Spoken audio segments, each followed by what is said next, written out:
Hello, Steve here, your friendly neighborhood data visualization enthusiast.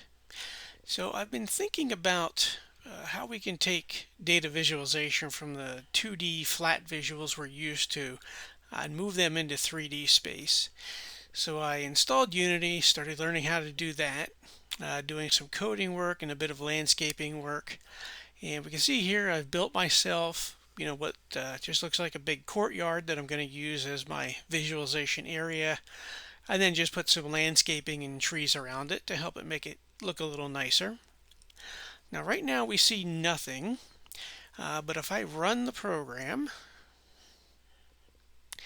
we can see I drop in as the player character, and then I can step in here and actually start walking around what it created. And now this is just some random numbers that I'm using from a random number generator.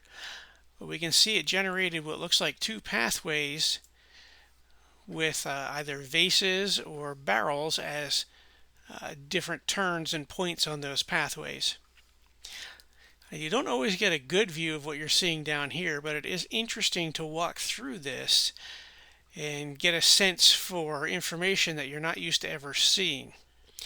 So if instead I take a look at my scene view, I can drop out here and view this as if I'm up on some sort of a platform, perhaps something you could warp to, and we can see that Unity has gone and created two different lines for me.